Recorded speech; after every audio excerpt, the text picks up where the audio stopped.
오늘 주신 하나님 말씀 요한복음 14장 16절부터 27절까지 말씀입니다. 요한복음 14장 16절부터 27절까지 기록된 하나님 말씀을 제가 받들어 읽습니다. 내가 아버지께 구하겠으니 그가 또 다른 보혜사를 너희에게 주사 영원토록 너희와 함께 있게 하리니 그는 진리의 영이라. 세상은 능히 그를 받지 못하나니 이는 그를 보지도 못하고 알지도 못함이라. 그러나 너희는 그를 아나니 그는 너희와 함께 거하심이요 또 너희 속에 계시겠음이라. 내가 너희를 고아와 같이 버려두지 아니하고 너희에게로 오리라. 조금 있으면 세상은 다시 나를 보지 못할 것이로되 너희는 나를 보리니 이는 내가 살아있고 너희도 살아있겠음이라. 그날에는 내가 아버지 안에 너희가 내 안에 내가 너희 안에 있는 것을 너희가 알리라. 나의 계명을 지키는 자라야 나를 사랑하는 자니 나를 사랑하는 자는 내 아버지께 사랑을 받을 것이요 나도 그를 사랑하여 그에게 나를 나타내리라. 가롯인 아닌 유다가 이르되 그가 주여 어찌하여 자기를 우리에게 나타내시고 세상에는 아니하려 하시나이까. 예수께서 대답하여 이르시되 사람이 나를 사랑하면 내 말을 지키리니 내 아버지께서 그를 사랑하실 것이요 우리가 그에게 가서 거처를 그와 함께 하리라. 나를 사랑하지 아니하는 자는 내 말을 지키지 아니하나니 너희가 듣는 말은 내 말이 아니요 나를 보내신 아버지의 말씀이니라. 내가 아직 너희와 함께 있어서 이 말을 너희에게 하였거니와 보혜사 곧 아버지께서 내 이름으로 보내실 성령 그가 너희에게 모든 것을 가르치고 내가 너희에게 말한 모든 것을 생각나게 하리라. 평안을 너희에게 끼치노니 곧 나의 평안을 너희에게 주노라. 내가 너희에게 주는 것은 세상이 주는 것과 같이 아니하니라. 너희는 마음에 근심하지도 말고 두려워하지도 말라. 아멘. 한 가지 질문으로 말씀을 시작합니다. 오늘의 기독교와 교회는 과연 초대교회, 신약교회의 시대보다 더 나아지고 있는가 하는 질문입니다. 그렇다는 대답도 가능하겠고 그렇지 않다라는 대답도 가능할 것입니다. 그렇다고 대답한다면 그 이유가 무엇이겠습니까?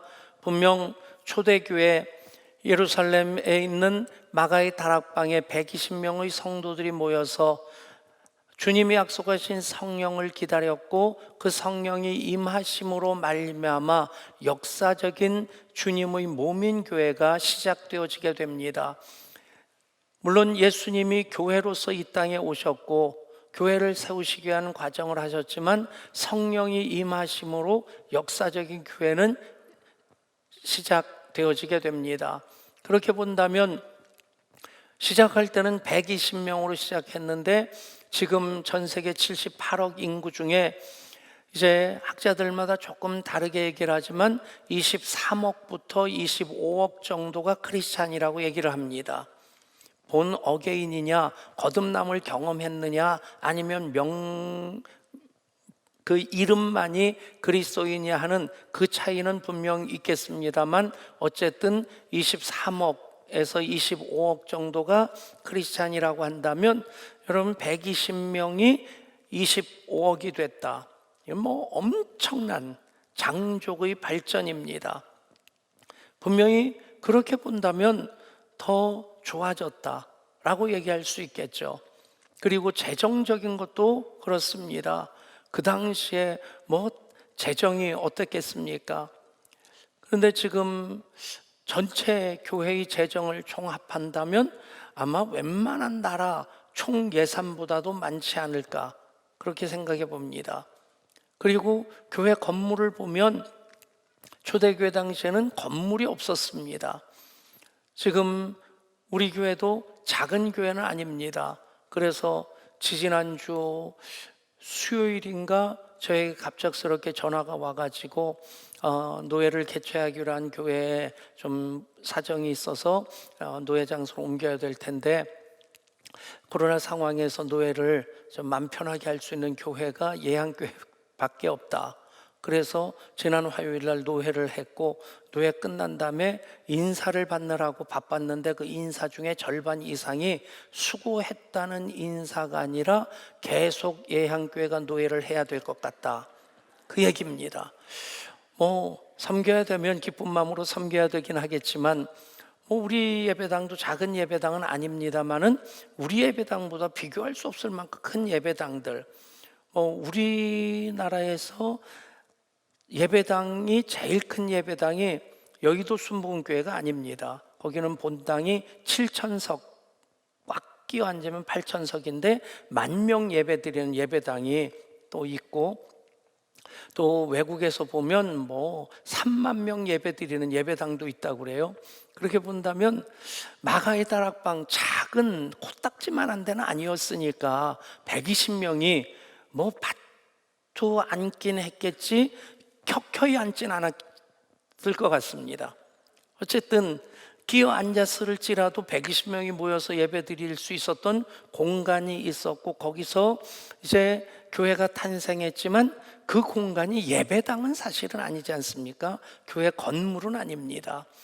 교회 건물, 유럽 쪽에 가보면 정말 그 하나의 건물 자체가 문화유산이고, 그리고 예술 작품인 예배당들 곳곳에서 볼 수 있는데, 그 아무리 오래된 예배당이라 할지라도 300년 이후로 지어진 것이지 그 이전에는 예배당이라는 게 없었습니다.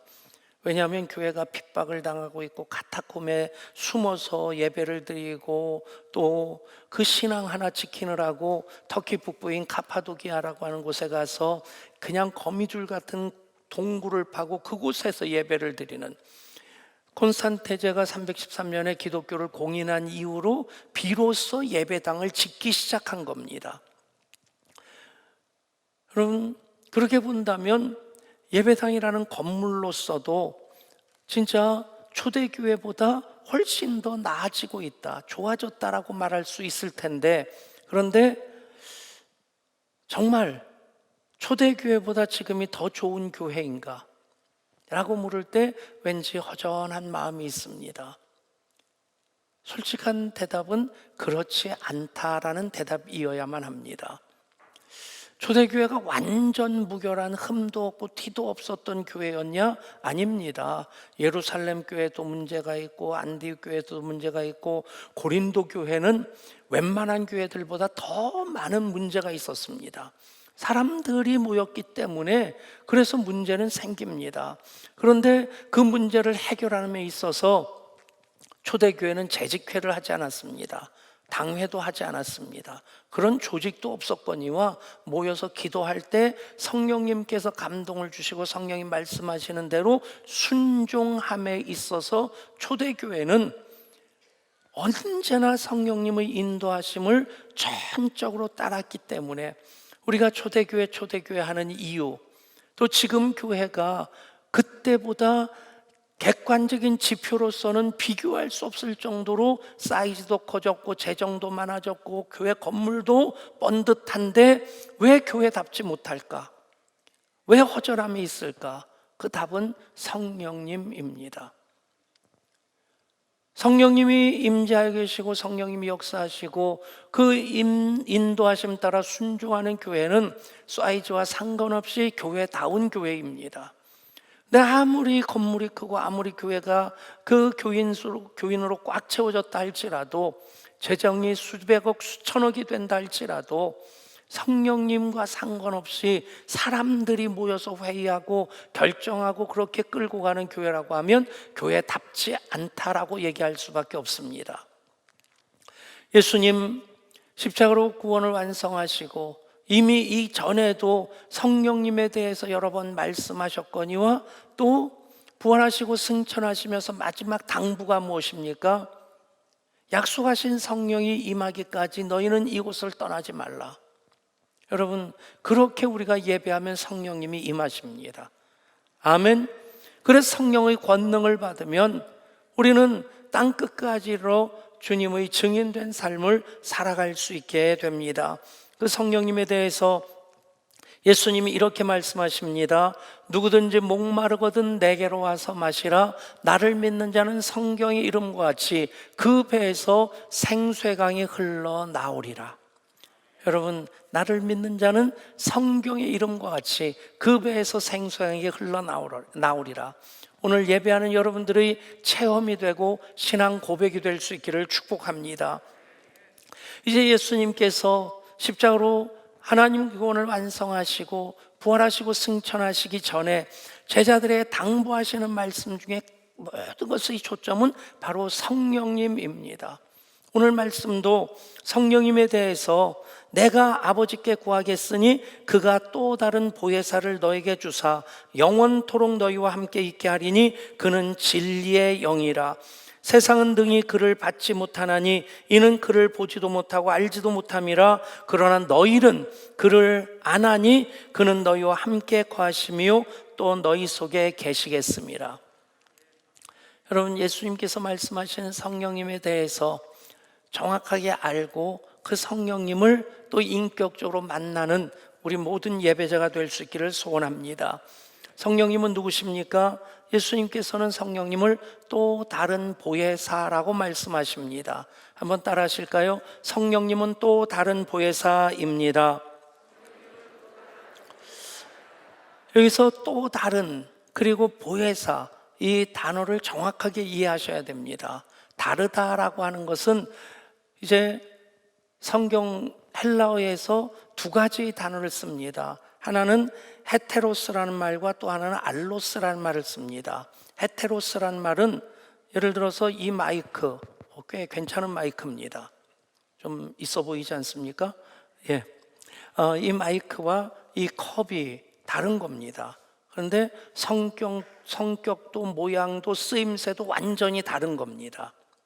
그러니까 이럴 때는 이제 완전히 다르다 할 때는 헤테로스라는 말을 씁니다. 그런데 이 마이크와 이 마이크가 똑같은 마이크입니다. 이게 더 비싼지 이게 더 비싼지는 모르겠어요. 근데 똑같이 마이크로서의 용도로서 쓰여지게 되는데 생긴 것은 다릅니다. 마이크는 마이크인데 다른 마이크다 할 때 쓰는 말이 알로스입니다. 예, 저도 사람이고 여러분들도 사람입니다. 그러나 우리는 다른 사람입니다. 그럴 때 알로스란 말을 씁니다. 그러니까 예수님께서 보혜사라고 말씀하시는데 또 다른 보혜사, 그러니까 성령님이 보혜사이신데 또 다른 보혜사이시라는 겁니다. 여기서 보혜사가 성령님이 또 다른 보혜사시라면 보혜사가 또 계시다는 얘기입니다. 그 보혜사가 누구십니까? 예수님이십니다. 예수님이 보혜사이시고 또 성령님이 또 다른 보혜사이십니다. 보혜사를 한자말로 파라클레이토스라는 헬라어를 번역한 것인데, 보 그러면 지킬 보, 은혜해, 스승사입니다. 은혜를 지켜주시는 선생님 같은 분, 예수님이 그런 분이시고 또 성령님이 그런 분이십니다. 근데 파라클레이토스 그러면 옆에 계시는 나를 도와주시는 분, 파라라는 말은 옆에라는 뜻이고 클레이토스는 도와주는 분이라는 얘기입니다. 그래서 파라클레이토스, 위로자, 변호자, 상담자, 그런 여러 가지 의미가 있습니다. 옛날에는 파라클레이토스 그러면 변호사를 파라클레이토스라고 불렀다고 합니다. 요즘 변호사는 글쎄요, 그냥 받은 돈만큼 이렇게 변호를 하는 것 같아요. 그러니까 재판이 법리 다툼이 아니라 변호사 싸움이란 말을 합니다. 누가 돈을 많이 주고 또 더 끝발 있는 변호사를 수임했느냐에 따라서 재판 결과가 난다는 거죠.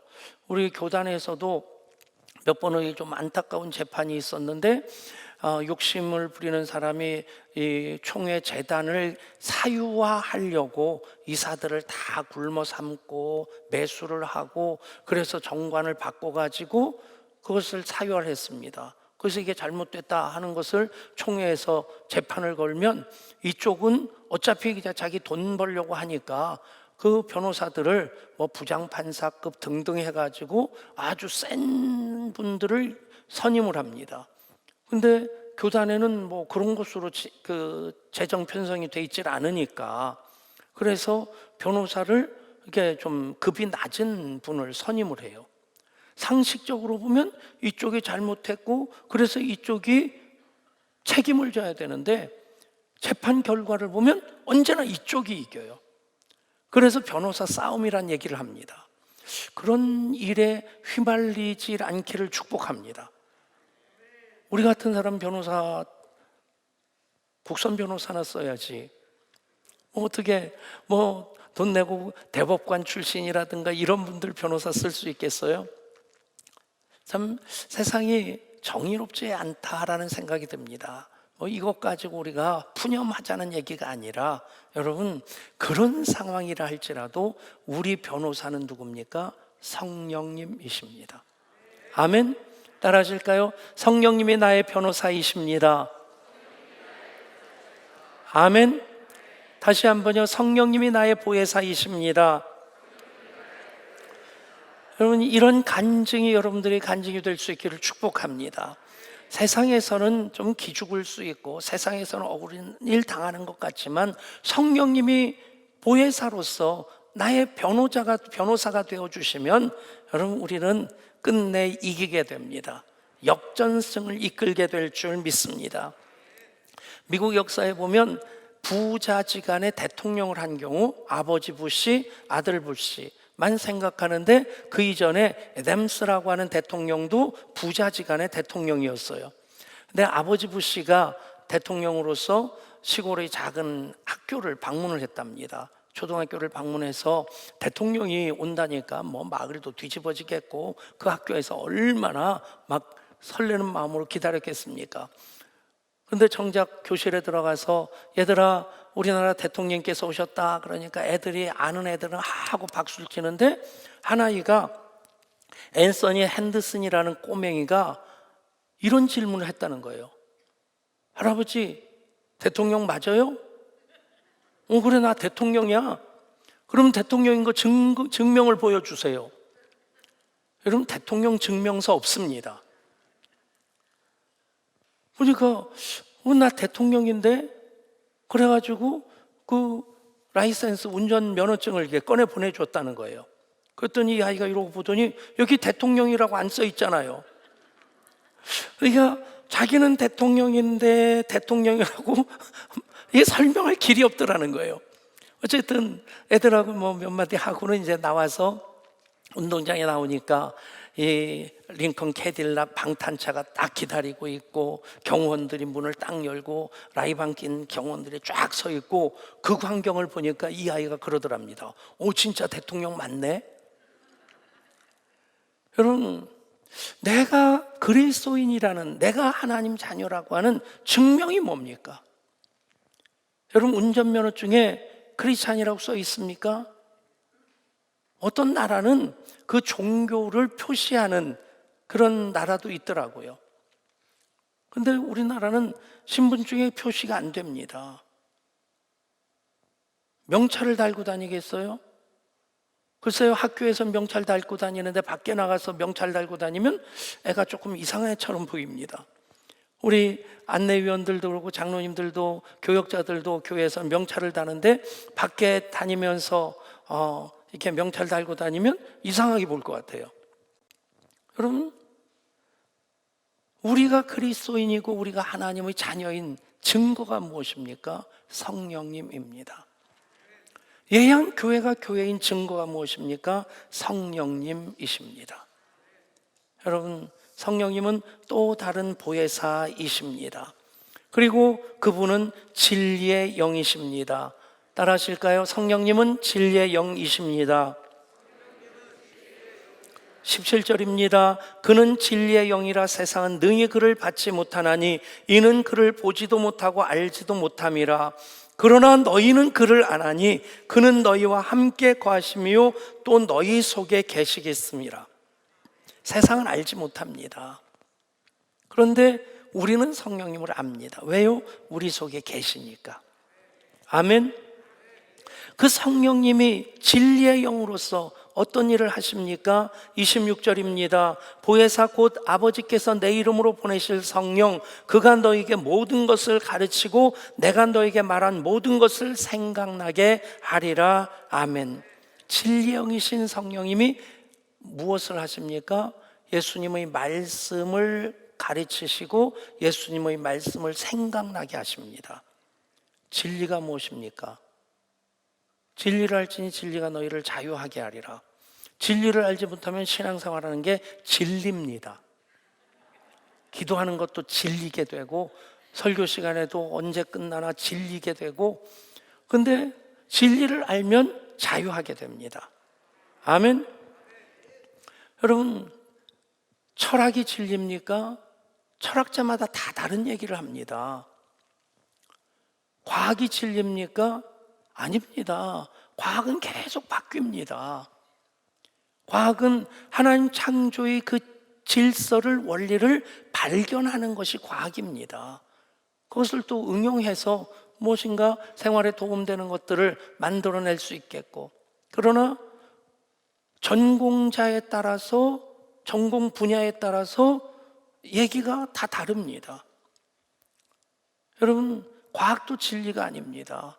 진리는 무엇입니까? 하나님의 말씀입니다. 아멘.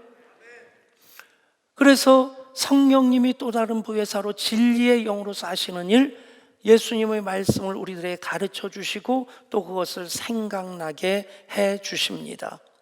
여러분, 그 진리의 영이신 성령님이 오시면 우리의 영이 맑아지고 밝아지게 됩니다.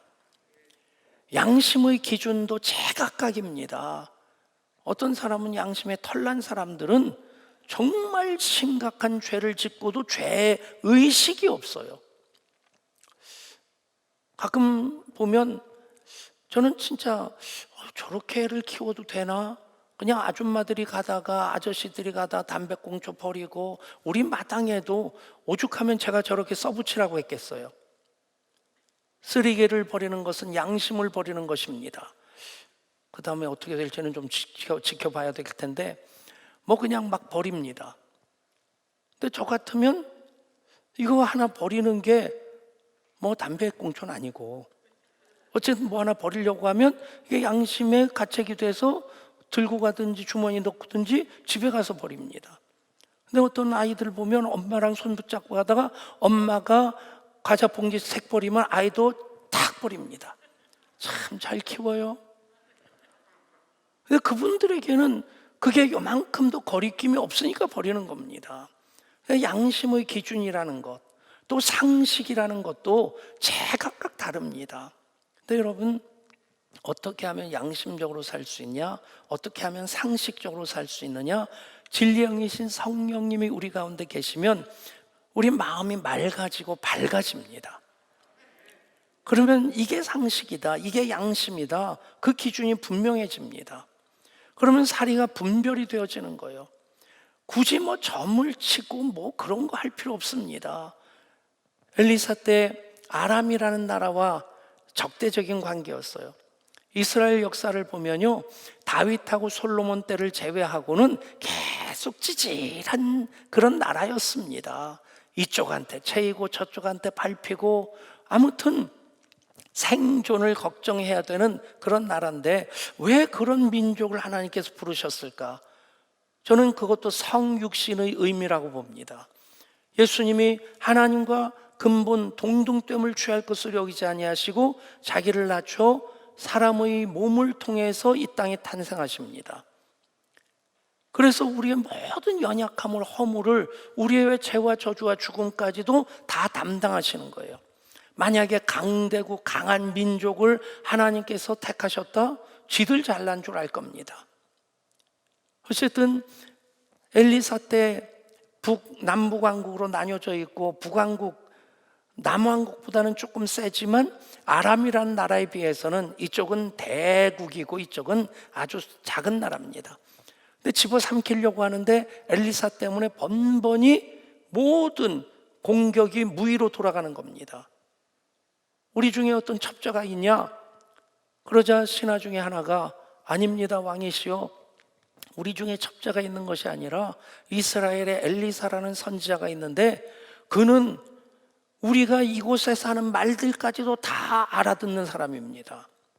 여러분, 뭐 엘리사가 소머즈라서 600만 불 사나이라서 뚜뚜뚜뚜뚜 하고 그거 본 게 아니라 그가 진리의 영으로 성령님으로 충만하게 될 때 그 모든 것까지 다 꿰뚫을 수 있는 겁니다.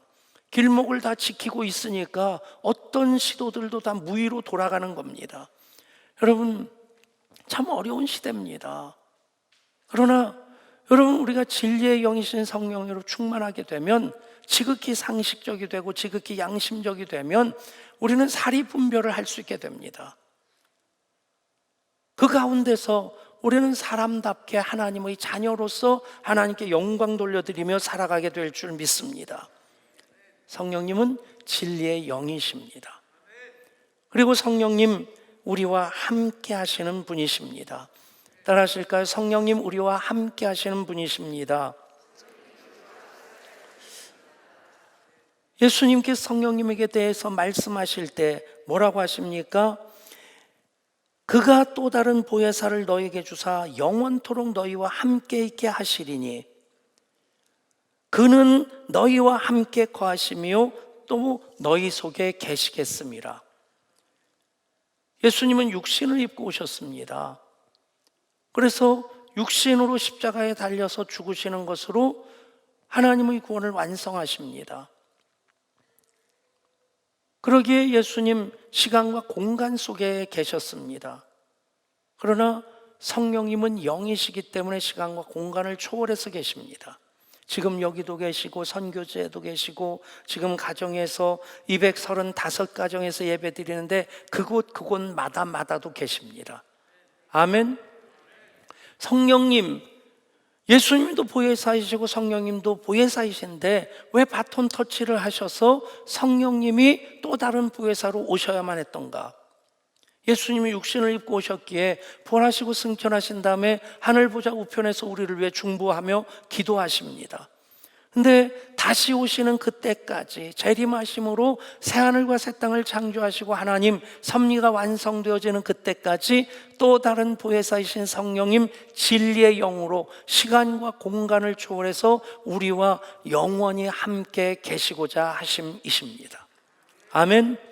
여러분, 제 속에 계신 성령이 여러분 속에도 계십니다. 우리 교회에 계신 성령님, 지금 성령 안에서 예배하는 모든 교회도 동일하게 계십니다. 모든 나라와 열방 가운데 계시는 성령님이십니다. 끝까지 떠나지 아니하시고자, 함께 하시고자. 성령님 함께 하심으로 이루어지는 일이 무엇입니까? 자주 말씀드리지만 성령님이 하시는 일은 신앙의 현재화입니다. 성령 안에서 하나님의 창조 역사 속에 우리가 참여할 수 있습니다. 골고다 언덕에도 예수님 부활의 현장에도 우리는 같이 할 수 있습니다. 옛날 옛적 고려짝에 있었던 일이 아니라 성령 안에서 그것은 현재가 되는 것입니다. 여러분, 그런 성령의 기름 부심을 경험하실 수 있기를 축복합니다. 성령님이 하시는 모든 일은 바로 예수님을 그리스도로 고백하게 하시는 것이고, 그래서 그리스도로서 왕으로 다스리시고 역사하시는 십자가 신적 교환의 모든 역사를 지금 내가 경험하게 하시는 것입니다. 하나님을 아빠 아버지라 부르게 하시는 이가 성령님이십니다. 그래서 아빠 아버지로 만나게 하십니다. 성령님은 자기 얘기하지 않으십니다. 자기 일을 하지 아니하십니다. 그리스도를 만나게 하시고 또 하나님을 만나게 하십니다. 그래서 성령님 하시는 일을 중매자의 역할이라 얘기를 합니다. 중매한다고 하고 자기가 가로채면 안 되겠죠. 여러분, 성령님은 자기 말씀을 하지 않으셔요. 예수님의 말씀으로 가르쳐 주시고 그 말씀을 생각나게 하십니다. 그것이 신앙의 현재화입니다. 사랑하는 여러분, 성령님 그 목적을 위해서 지금 우리와 함께 하십니다. 사람이 어떤 사람인가 알려고 한다면 방법이 여러 가지가 있을 겁니다. 첫 번째는 명함을 보면 이 사람이 이런 사람이구나 하는 것을 알 겁니다. 명함에 사람 이름이 있고 어느 회사에 다니는 직책이 무엇인지 그 정도 알 수 있습니다. 전화번호도 알 수 있고. 그런데 그 명함을 받아서는 이 사람이 취미가 뭔지, 특기가 뭔지, 바이올린을 잘하는지, 첼로를 잘하는지, 플룻을 잘 부는지 모를 겁니다. 근데 집에 가보면 그냥 딱 들어가서 보면 이 사람이 어떤 사람인지 하는 걸 대강 느낄 수 있지 않습니까? 책이 많은 집은 책을 좀 보는 사람일 테고, 또 오디오 세트가 있고 음반들이 쭉 꽂혀 있으면 음악에 좀 조예가 깊은 분이겠고, 저희 선배 목사님 중에 한 분이 30년쯤 전에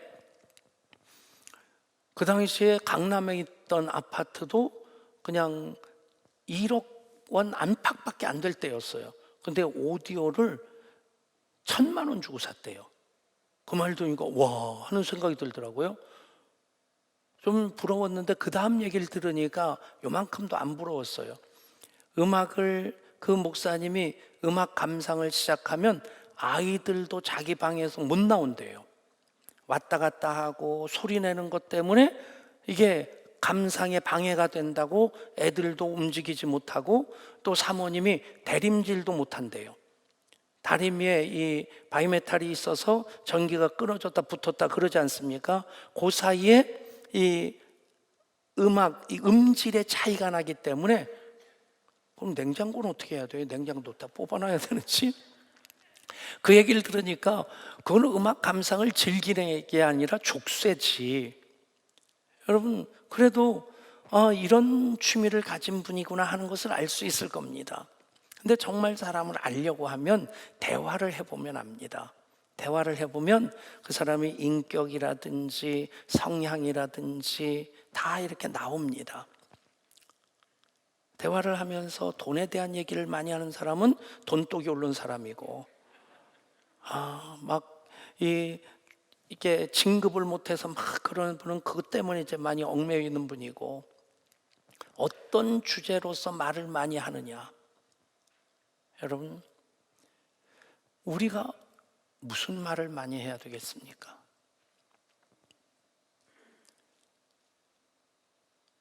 이제 부활주일 지나고 성령 강림 주일까지 제자들이 한 일, 제자들에게 예수님께서 하신 말씀 무엇입니까? 이곳을 떠나지 말고 약속하신 성령이 임하기까지 기다리라. 그리고 마지막 열흘 동안 그들은 마가의 다락방에 모여서 기도하기를 아주 힘쓰면서 열흘을 지나게 됩니다. 여러분, 그렇게 성령님에 대해서 많이 말씀하고 성령님에 대해서 많이 생각하고 성령님을 많이 사모하실 수 있기를 축복합니다.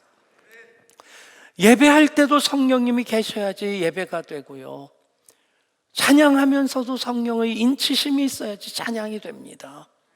여러분, 성령님 우리 예배 가운데만이 아니라 우리 목장 가운데, 다음 세대 가운데, 사역팀마다 위에 성령으로 충만할 수 있기를 축복합니다. 성령님을 찾으십시오. 성령님을 생각하십시오. 성령님을 찬양하십시오. 그러면 가정마다에도 성령님이 임하십니다. 239가정 마다에도 성령 안에서 예배할 때 성령님이 그 가정에 계십니다. 성령님이 자녀들과도 함께 계셔야 됩니다. 성령님이 일터에도 함께 계셔야 됩니다. 그러면 교회가 되고 예배가 되는 것입니다. 우리가 그리스도인으로서 하나님 자녀인 것이 바로 성령님으로 인하여서 드러나게 되는 것입니다. 오늘 설교를 질문으로 시작했습니다. 오늘의 기독교와 교회는 과연 초대교회 신약 성경 시대보다 더 발전하고 더 나아지고 있는가? 여러분, 다른 것으로서는 그렇다 대답할 수 없습니다.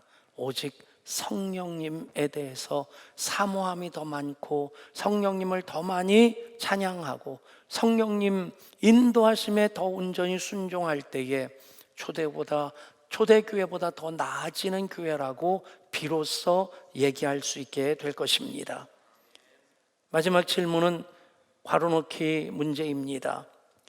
누가복음 11장 13절 말씀입니다. 괄호에 무슨 단어가 들어갈까요?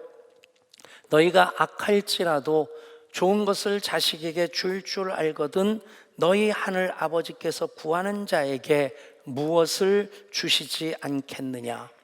예수님 하신 말씀입니다. 마태복음에서는 좋은 것이라고 나와 있는데 그 의미는 가장 좋은 것이란 뜻입니다. 하나님께서 구하는 자에게 주시는 가장 좋은 선물 무엇일까요? 성령님입니다. 따라 하실까요? 성령님은 하나님의 가장 귀한 선물입니다. 성령님은 예수님의 가장 큰 선물입니다. 아멘. 그렇습니다. 성령님 또 다른 보혜사이십니다. 성령님 진리의 영이십니다. 또 성령님 우리와 나와 영원히 함께 하시는 하나님 예수님이십니다. 기도합니다. 성령님, 우리 가운데 임하셔서 예배를 예배되게 하심에 감사드립니다. 찬양 가운데 임하시는 성령님으로 찬양 가운데 주의 임재가 있게 하시고 하늘 영광이 가득하게 하여 주옵소서. 성령님으로 예배하는 우리 교회가 비로소 교회다운 교회가 되고 성령님과 동행할 때 우리가 하나님 자녀인 증거를 갖게 됩니다. 성령님, 우리 변호사이십니다. 진리의 영으로 우리와 함께하여 주옵소서. 그래서 사역 가운데도 성령님 함께 하시고 가정 가운데도 함께 하시고 자녀들 가운데도 일터 가운데도 함께 하시는 성령님, 그 성령님으로 인해서 하늘의 역사가 우리 삶의 현장마다 임하게 하여 주옵소서. 우리 주 예수 그리스도 이름으로 간절히 기도드리옵나이다. 아멘.